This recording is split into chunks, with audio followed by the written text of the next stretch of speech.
એક વિન્ડી મારફતે પણ દર્શકોને સમજાવવું છે, બીજું જે છે એ ઝૂમ અર્થ કરીને એક જે ક્લાઇમેટના સમાચાર આપે છે ને બીજું છે સ્કાયમેટ કરીને. સૌપ્રથમ આપણે જોઈએ ઝૂમ જે આ વિન્ડી મારફતે છે કે જેમાં રડાર બતાવે છે આવનારા જે 3 દિવસો છે ખૂબ ભારે દેખાઈ રહ્યું છે. ગુજરાતનો નકશો જો આપને બતાવું તો વલસાડથી શરૂ થઈ પાલનપુર, પાલનપુરથી કચ્છ, કચ્છથી લઈ જામનગર સહિતનો આખો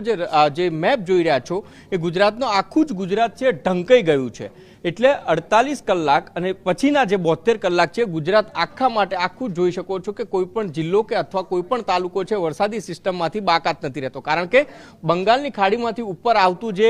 લો પ્રેશર હતું ડીપ ડિપ્રેશનમાં ફેરવાયું છે ને એના કારણે ગુજરાતનો એક પણ તાલુકો વરસાદથી બાકાત નહીં લે. બીજી આપણે જે સંસ્થા છે કે જે હવામાન વિભાગની આગાહી કરે છે ઝૂમ અર્થ, એમાં પણ આપણે જોઈએ તો ઝૂમ અર્થમાં આપણે જોઈ શકીએ છીએ કે સિસ્ટમો છે સ્પષ્ટ રીતે દેખાઈ રહી છે અને પછી જેમ જેમ દિવસો આગળ વધતા જાય છે તેમ આ વરસાદી જે સિસ્ટમ